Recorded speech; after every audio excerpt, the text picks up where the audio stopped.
এক দুইজন বলতে পারবে, যারা বলতে পারবে তাদেরকে ইনশাল্লাহ একটা পুরস্কার দেবো, একটা কবুতর গিফট করবো। জান, কবুতর উড়ার খবর থাকে না, আর হচ্ছে চিপা চাপা যে ডিম পাড়ার জন্য ব্যস্ত।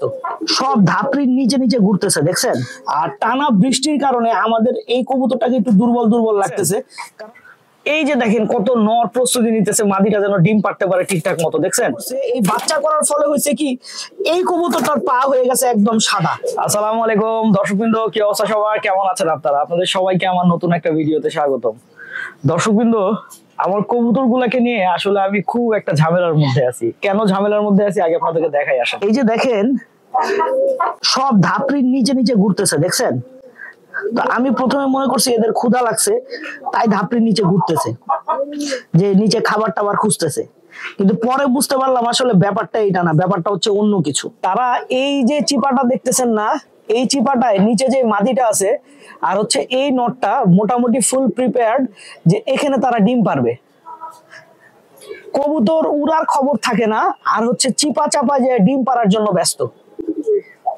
বুঝতে পারছেন? এই যে এখন ক্যামেরাটা আমি এখানে আসার পরেই সে লুকায় গেল, যেন তারা দেখা না যায়। এই যে আবার বের হয়েছে দেখছেন, এটা হইতেছে তাদের রেগুলার কাজ। কবুতর যখন এরকম চিপা চাপায় থাকবে তখন কিন্তু কবুতরের এমনিতে বৃষ্টি হচ্ছে মাঝে মধ্যে, এবং এই বৃষ্টিতে কিন্তু কবুতরের পাখা নষ্ট হয়ে যাবে। আর কবুতরের যদি পাখা নষ্ট হয়ে যায় তাহলে ওই কবুতর আসলে কোনো কাজে খুব একটা ভালো আসে না। কারণ কবুতর উড়ে হচ্ছে পাখা দিয়া, আমরা পাল্লা দিলেও ওকে উড়ে আসতে হয় হচ্ছে পাখা দিয়ে। যদি এই পাখাটাই ভালো না থাকে তাহলে এই কবুতর কিভাবে পাল্লায় ভালো রেজাল্ট করবে বলেন? আপনারা সবাই কম বেশি আমার জুলফিকার কবুতর চেনেন এবং অনেকে খুব পছন্দও করেন। আর জুলফিকার কবুতরটা মূলত আপনারা পছন্দ করেন হচ্ছে ওদের ফ্রেন্ডলি বিহেভিয়ারের জন্য। কিন্তু আমাদের জুলফিকার কবুতরের এই প্রথম একটা কাজ করা বাচ্চা হয়েছে। এর আগে কিন্তু কোনো বাচ্চা এরকম কাজ করা হয় নাই, ওই হচ্ছে প্রথম কাজ করা বাচ্চা।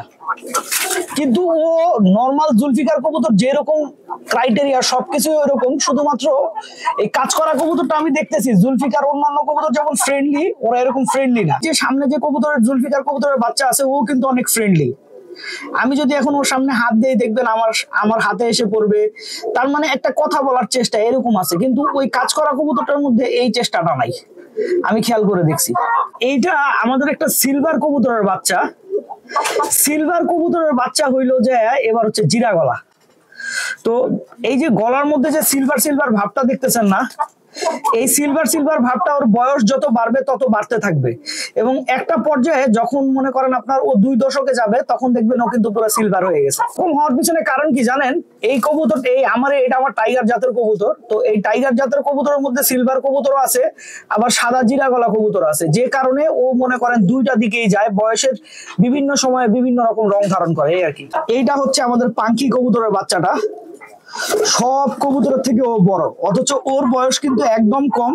অথচ এই যে পাশে যে কবুতরটা ডাকতেছে দেখেন, ও কিন্তু এই কবুতরটার থেকেও বড়, কিন্তু আপনার সাইজে বিশাল বড় হয়েছে। আমাদের পাঙ্খি নটটাও সিলভার কবুতর, কিন্তু দেখেন ও কিন্তু সিলভার হয় নাই, দেখছেন ও এখনো জিরা গলা। আর টানা বৃষ্টির কারণে আমাদের এই কবুতরটাকে একটু দুর্বল দুর্বল লাগতেছে, কারণ প্রতিদিনই বৃষ্টি হইতেছে, প্রতিদিনই রোদ উঠতেছে, একটা তার মানে উল্টা পাল্টা টাইপের ওয়েদার, বুঝছেন? তো এর মধ্যে এই কবুতরটা একটু দুর্বল হয়ে গেছে। তো আমি খেয়াল রাখতেছি সব কবুতরের দিকে, যেন আসলে কোনো কবুতর দুর্বল হয়ে গেলে সাথে সাথে যেন তার কেয়ার নিতে পারি। এখানে দেখেন ডিম পাড়ার প্রস্তুতি চলতেছে দেখছেন। এই যে দেখেন কত নর প্রস্তুতি নিতেছে মাদিটা যেন ডিম পারতে পারে ঠিকঠাক মতো। দেখছেন নর মনে করেন ওদের পালক নিয়ে ওদের নিচে দিতেছে, যেন মনে করেন সুন্দর ঠিকঠাক মতো ডিম পারতে পারে।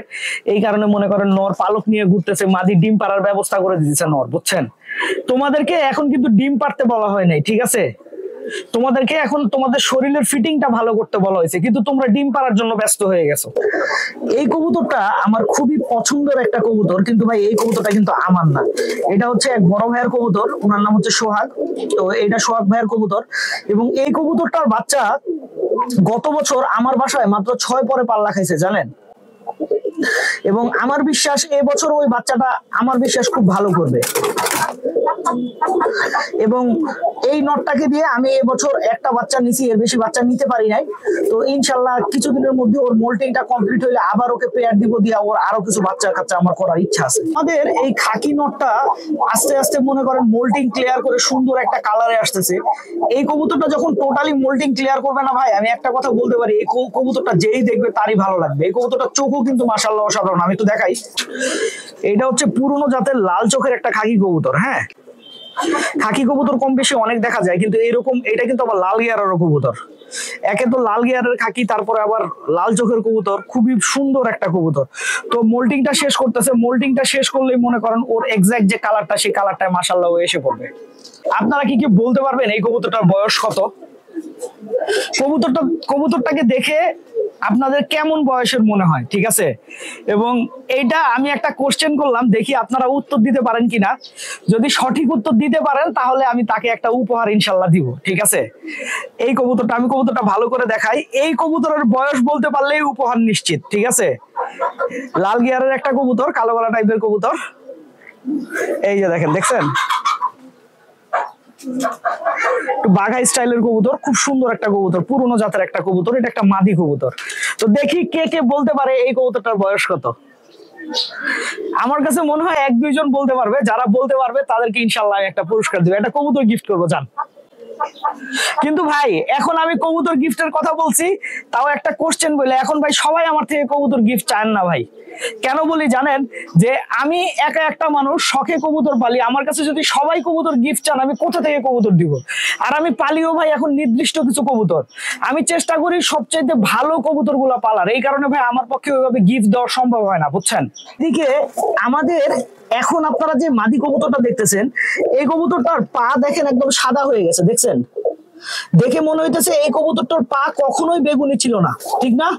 অথচ এই কবুতরটার পা কিন্তু একদম বেগুনি ছিল। তো এই কবুতরটা আমি কাকার বাসা থেকে নিয়ে আসছি। তো কাকা যখন এই কবুতরটা প্রথম নিয়ে আসছিল, তার পা একদম গাঢ় বেগুনি ছিল। এরপরে কাকা যখন এই কবুতরটার অনেক বাচ্চা করছে, এই বাচ্চা করার ফলে হয়েছে কি, এই কবুতরটার পা হয়ে গেছে একদম সাদা। তো যে কেউ দেখলে বলবে যে এই কবুতরটার পা কখনো বেগুনি ছিল না, এত ফ্যাকাশা সাদা পায়ের কবুতর কেন আমি রাখছি? ভাই আমি যদি এখন এই কবুতরটার প্রপার যত্ন নেই না, আলহামদুলিল্লাহ আপনারা দেখবেন এই কবুতরটার পাও একেবারে বেগুনি হয়ে গেছে। আমাদের এই খাকি নটটার আমরা আসলে ডিম জমছে কি জমে নাই এটা ওইভাবে ফার্স্টে চেক করি নাই, কিন্তু আজকে সকালে আমি চেক করে খুব নিরাশ হয়েছি, খুব কষ্ট পাইছি। আমাদের এই খাকি নটটা ডিম জমে নাই। তো অনেক সময় এরকম হয় যে কবুতর নতুন জায়গায় এসে সেট হইতে একটু সময় নেয়, কিন্তু ভাই এই কবুতরটা আমি খুবই পছন্দ করে কিনছি। এই কবুতরের বাচ্চার অনেক ভালো রেজাল্ট। তো এই মুহূর্তে যদি আসলে কবুতরের ডিম না জমে, তাহলে যে আমার কত কষ্ট লাগবে, এই কষ্ট আপনাদেরকে বলে বুঝাইতে পারবো না। হ্যাঁ, কিন্তু আমি কিন্তু ডিম থেকে উঠে দেই নাই। আমি ওদেরকে মনে করেন এখনো ডিম শেকেই রাখছি। কারণ হচ্ছে যে আপনার ওরা এখন যদি আমি ডিম থেকে উঠে দেই, তাহলে এই মাদিটা আবার ডিম পাড়ার জন্য ব্যস্ত হয়ে যাবে। দর্শকবৃন্দ, ভিডিওটা আমি এখানেই শেষ করব। আপনারা সবাই ভালো থাকবেন, 5 ওয়াক্ত নামাজ পড়বেন। আসসালামু আলাইকুম।